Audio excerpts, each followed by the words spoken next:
ने पिछले वर्ष आज इसी वक्त जब शपथ ली थी तब क्या हुआ था? रियासी में एक आतंकवादी हमला हुआ। हमारे तीर्थयात्री 50 यात्रियों से भरी हुई बस जम्मू में तीर्थ यात्रा करने के लिए जा रही थी तो आतंकवादियों ने अंधाधुंध गोलीबारी की। ड्राइवर और कंडक्टर के सिर में गोलियां लगी। 9 लोगों की हत्या करती वो तो बस खाई में गिर गई और 40 लोगों के सीने पर गोलियां लगी, वो बच गए, नहीं तो ये पहलगाम से भी बड़ा आतंकी हमला था। 200 करोड़ काला धन मिल जाता है और काला धन जो हमारा बाहर गया था जो लेके गए थे, जिनको वापस लेके आना था अब तक नहीं आया। 4 लाख अभी पद खाली पड़े हैं केंद्र में, 4 लाख पद जिनको आप भर नहीं पाए। अगर 4 लाख पद भर देते तो क्या बात है। अगर हम ग्लोबल इंडेक्स की बात करें तो 127 देशों में हम 105 नंबर पे हैं। ये हालत है। मेक इन इंडिया की बात करते थे, आज मेक इन इंडिया की बात करते हैं, उसके बावजूद भी चाइना से हमारा व्यापार घाटा बढ़ता चला गया। आज 83 बिलियन डॉलर हमारा व्यापार घाटा है चाइना से। हेलो दोस्तों, वेलकम टू संवार्ता। दोस्तों आज की डिबेट बहुत ही विस्फोटक है, जिसमें आप देखेंगे कि बीजेपी द्वारा उनके 11 साल के कार्यकाल के बारे में देश भर में उपलब्धियां बताई जा रही है। वहीं विपक्ष द्वारा अभय दुबे और अनुराग भदौरिया ने किस तरीके से उनकी करनी और कथनी के बारे में बताते हुए आज इस डिबेट में क्या कुछ कहा है, आप इस वीडियो में पूरा देखेंगे। तो दोस्तों बिना स्किप किए देखिए विस्फोटक डिबेट। तो चलिए दोस्तों वीडियो को स्टार्ट करते हैं। तो चलिए शुरू करते हैं। चलो भाई देखो अब मैं क्या करता हूँ। बहुत सारी उपलब्धियां भी हैं इस सरकार की जिसकी हम लोग चर्चा अभी भी कर रहे हैं, क्योंकि आतंकवादी हमले के बाद हम पाकिस्तान पर हमला नहीं करते थे। डीबीटी, डायरेक्ट बेनिफिट ट्रांसफर, और ये सच्चाई है कि राजीव जी ने कहा था कि पैसा जो हम बेचते हैं वो पहुंचता नहीं है 90 पैसा 1 रुपए में। ऐसे में डायरेक्ट बेनिफिट ट्रांसफर जिसमें पैसा सीधा आपके अकाउंट में जा रहा है, आपके मोबाइल पे नोटिफिकेशन आ रहा है, क्या ये बड़ी उपलब्धियां नहीं है जिस पर आपकी सरकारों ने काम नहीं किया? Not bad. Now you. Anjana जी, इस बात से मैं भारतीय जनता पार्टी के प्रवक्ता से सहमत हूँ कि हम सब लोग इस बात से व्यथित हैं जो विमान हादसा अहमदाबाद में हुआ, मगर हमारे गृह मंत्री जी का ये बयान भी मैं उसको उचित नहीं ठहराऊंगा, या यूं कहूं कि गैर जिम्मेदाराना है कि वो कहते हैं कि ऐसे एक्सीडेंट रोके नहीं जा सकते, जबकि हमारे एविएशन मिनिस्टर ये ट्वीट करते हैं कि aircraft accident intelligence bureau, investigation bureau ने अपनी जांच डीजीसीए के एक्ट के तहत प्रारंभ कर दी है। अमेरिका भी उस जांच में सहयोग प्रदान करेगा और उस जांच के निष्कर्षों से हम भविष्य में ऐसी दुर्घटना को रोक पाएंगे। तो एक तरफ एविएशन मिनिस्टर कह रहे हैं कि रोक पाएंगे, दूसरी तरफ हमारे गृह मंत्री जी कहते हैं कि ऐसी दुर्घटनाएं रोकी नहीं जा सकती। क्या बात है, मैं इस बात से व्यथित हूँ। आज जब हम इस बहस को यहाँ प्रारंभ कर रहे हैं, मोदी सरकार के 11 साल, याद कीजिए जब मोदी सरकार ने पिछले वर्ष आज इसी वक्त जब शपथ ली थी तब क्या हुआ था? रियासी में एक आतंकवादी हमला हुआ। हमारे तीर्थयात्री 50 यात्रियों से भरी हुई बस जम्मू में तीर्थ यात्रा करने के लिए जा रही थी तो आतंकवादियों ने अंधाधुंध गोलीबारी की। ड्राइवर और कंडक्टर के सिर में गोलियां लगी। 9 लोगों की हत्या कर दी वो तो बस खाई में गिर गई और 40 लोगों के सीने पर गोलियां लगी, वो बच गए, नहीं तो ये पहलगाम से भी बड़ा आतंकी हमला था। मोदी सरकार की सत्ता की सरपरस्ती में एक के बाद एक आतंकी हमले हुए। मैं पूछना चाहता हूं देश के युवाओं से, क्या इन 10 वर्षों में आपको रोजगार के अवसर मिले? अगर मिले हो तो बताइए। एक युवा को अगर रोजगार का अवसर मिला हो तो बताइएगा। 84% लोगों की आमदनी कम हो गई। मैं किसान भाइयों से पूछना चाहता हूं, क्या आपको फसलों के दाम मिले?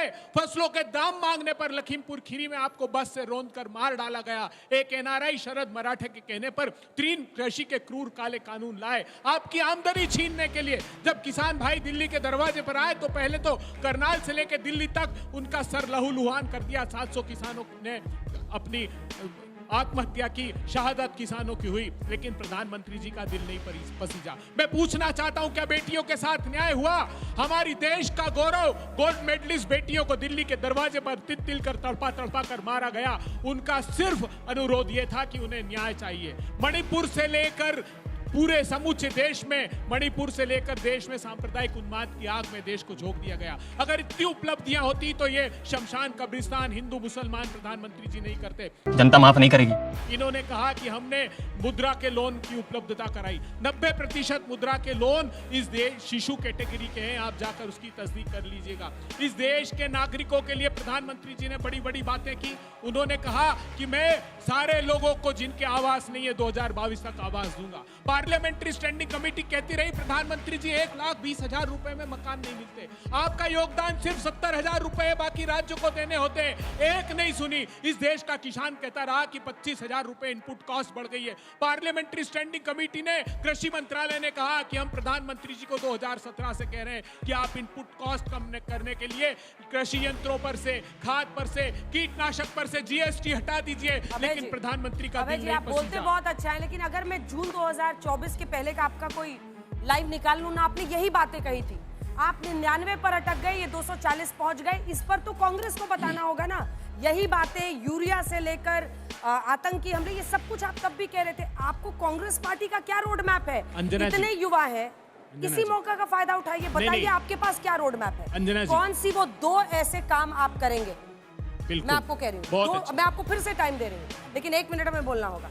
2 काम राहुल गांधी, ये लोग क्यों वोट करें? राहुल रुको जरा, सबर करो, बोला धक्का बुक्की नहीं करने का, आराम से लेने का। राहुल गांधी जी ने कहा इस देश की बैकबोन जो है वो है इस देश का एमएसएमई, इस देश का असंगठित क्षेत्र, जिसको खत्म कर दिया मोदी सरकार ने नियोजित तरीके से। नोटबंदी देखिए ना, तो हम आप क्या करेंगे वो बताइए ना सर। वही बता रहे हैं कि उनको रिवाइव करना होगा। हमने कहा था कि पहली नौकरी पक्की, मोदी जी ने वादा किया पिछले, क्योंकि यू टर्न लेने की मोदी जी को आदत है, राहुल गांधी जी के दबाव में आए, सरेंडर किया और इस बजट में घोषणा की, पिछले बजट में, कि हम हर प्रत्येक युवा को जो पहली नौकरी पक्की है उसका प्रॉमिस करते हैं। लेकिन कितने लोगों को दी? बात तो सही है। देखिए आपने सब कोशिशें की, 24 के पहले आप लोगों ने गठबंधन किया, लेकिन ऑपरेशन सिंदूर पर मैं अब देख रही हूँ कि डिफरेंसेस खुल के नजर आ रहे हैं, जहां पर आप लोग सीधा प्रधानमंत्री को लेकर कुछ भी बोलने से बचते दिखाई दे रहे हैं। ये तो सीधा नरेंद्र सरेंडर तक पहुंच गए हैं। सवाल है कि कैसे, अगर आपको बीजेपी को हराना है, आपकी स्ट्रैटेजी क्या है साहब? आपने बेस्ट परफॉर्मेंस दी थी उत्तर प्रदेश में आपकी पार्टी ने, लेकिन उससे आगे का क्या? आपके पास तो खाली यूपी है। अभी मजा आएगा ना भिड़ो। देखिए, हमारे साथियों ने भी कहा, मैं भी उसी बात को आगे बढ़ाता हूं कि जो हमारे साथी प्लेन क्रैश में जो हमारे बीच में नहीं रहे, उनके परिवार को प्रति हमारी गहरी संवेदनाएं, और जो लोग नहीं हैं उनको हम श्रद्धांजलि देते हैं। सवाल ये अंजना जी, आपने कहा तो मुझे तो एक ही चीज़ याद आती है कि तुम्हारी फाइलों में गाँव का मौसम गुलाबी है। ये आंकड़े दावे झूठे हैं या आंकड़े झूठे हैं या दावे किताबी हैं? ये सब दावा जिन्होंने अभी भारतीय जनता पार्टी ने किया, मैं इनसे पूछना चाहता हूँ, बहुत छोटी सी बात है। कोरोना काल आया, बिना ऑक्सीजन के लोगों की मौतें हो गई। जिस देश में ऑक्सीजन समय से ना मिल पाए और हमारी मौत हो जाए, फिर आप कह रहे हो कि हमने बहुत बड़ा अचीवमेंट किया।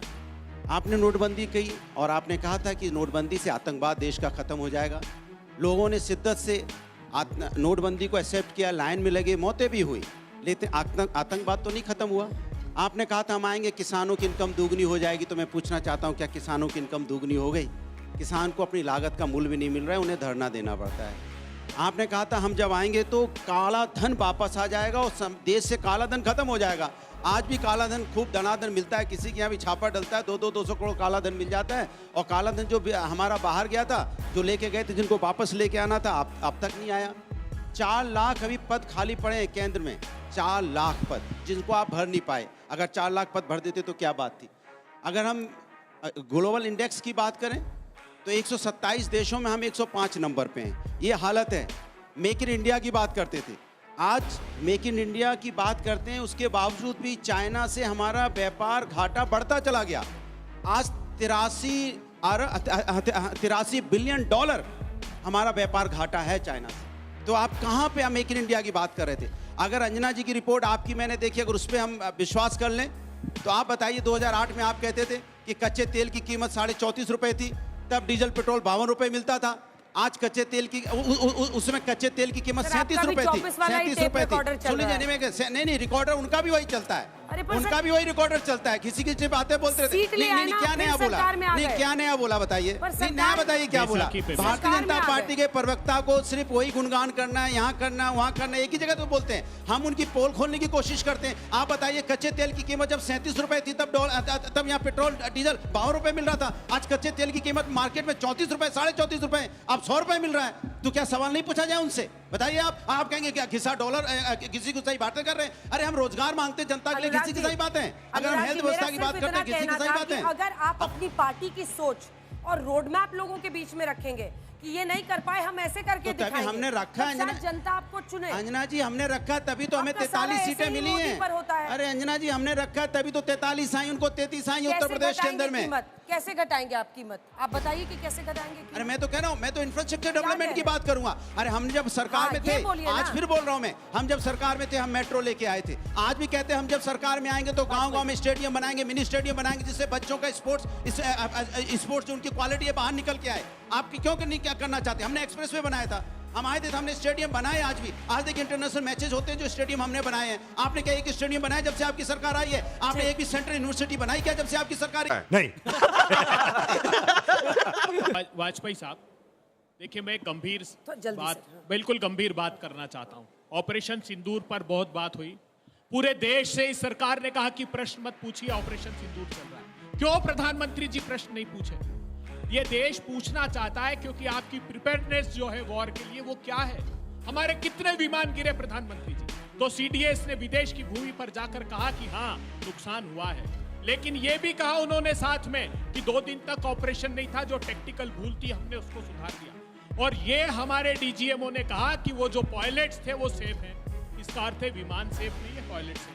तो प्रधानमंत्री जी ये बताइए, क्या पाकिस्तान ने हमारी सीमा में घुसकर हमारे विमानों पर वार किया है? क्या प्रधानमंत्री जी उन्होंने इलेक्ट्रोमैग्नेटिक स्पेक्ट्रम मैनेजमेंट का ऐसा इस्तेमाल किया? क्या उन्होंने चीन के C-15 और C-10 मिसाइल के साथ ऐसा कॉम्बिनेशन बनाया कि हमको नुकसान हुआ? प्रधानमंत्री जी ये हमको जानने का अधिकार है, क्योंकि हमारे एयर चीफ मार्शल ने आकर कहा, हमारे एयर चीफ मार्शल ने सबके सामने आकर कहा कि कोई भी प्रोक्योरमेंट समय पर पूरा नहीं हुआ। जो कैपिटल एक्सपेंडिचर था 1,72,000 करोड़ इस पर जरा हो रुपए जाना का ऑपरेशन सिंदूर पर विमान आपको जानना है, वो बता रहे हैं, बोलिए। देखिए ऐसा है कि सिंदूर पर भी अब सियासत, इनके नेता तो कह रहे कि ऑपरेशन सिंदूर छुटपुट था, एक कह रहा है कि सरेंडर हो गया, एक कह रहा है कि फेलियर हो गया। अभी कल नाना पटोले जी का बयान आया है कि ये वीडियो गेम की तरह था। मतलब कि सेना का अपमान यही पाकिस्तान और कांग्रेस की बन चुकी है पहचान। ये वही लोग हैं जिन्होंने सड़क का गुंडा कहा, ये वही लोग हैं जिन्होंने बालाकोट में भी सबूत मांगे, ये वही लोग हैं जिन्होंने कारगिल विजय दिवस 5 वर्षों तक नहीं मनाया। और जहां तक सवाल है, मैं आपको बताना चाहता हूं, कोई भी ऐसा युद्ध या एक्शन होता है जहां पर हमारी सेना जब जाती है तो इस प्रकार से पहली बार न्यूक्लियर स्टेट में घुसकर 19 बेस नहीं, अब तो आ गया कि 28 बेस मारा। अरे बाकी सब छोड़ो, शहबाज शरीफ ने एक नहीं 2 बार बोला कि फज्र की नमाज से पहले हमला हो गया, परंतु इनको ना हमारे डीजीएमओ पर भरोसा है, ना भारत की सेना पे भरोसा है, ना इनको किसी और पर भरोसा है। केवल और केवल सेना के मनोबल पर चोट करनी। तेरा तो गेम बजाना पड़ेगा।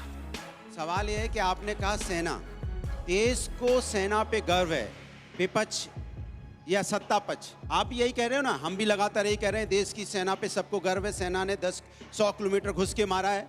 और विदेश की धरती पे जब विपक्ष के, जो आप कहते हो कि कांग्रेस के सांसद, समाजवादी के सांसद, इनके सांसद, मैंने कहा विदेश की धरती पे हम जो सांसद गए थे वो भारतीय थे, किसी दल के नहीं थे। और विदेश की धरती पे जाके भारतीय सांसदों ने देश का नाम रोशन किया और पाकिस्तान को बेनकाब किया। लेकिन आपके नेताओं ने क्या किया?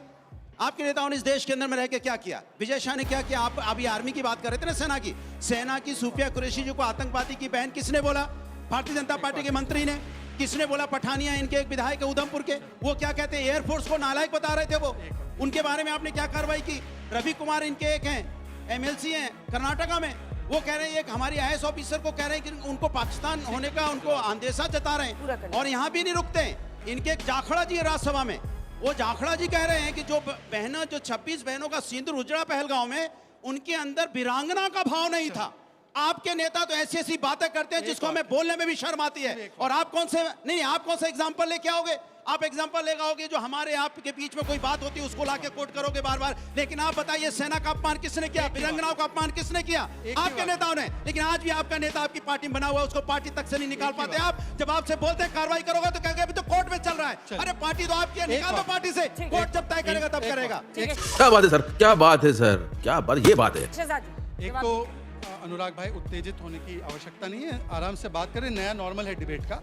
मैं 2 वाक्यों में अपना जवाब देता हूं।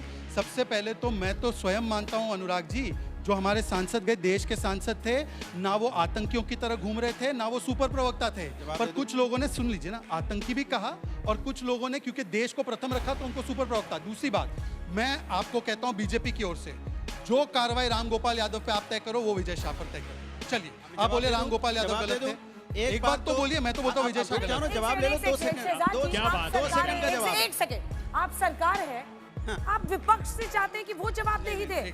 अरे साहब, वो मंत्री हैं, विजय शाह मंत्री हैं। अंजना जी, कैसी बात कर रहे हैं? अंजना जी 1 सेकंड, ये एक्सेप्टेबल नहीं है। नहीं, आपने मेरे बयान को समझा ही नहीं।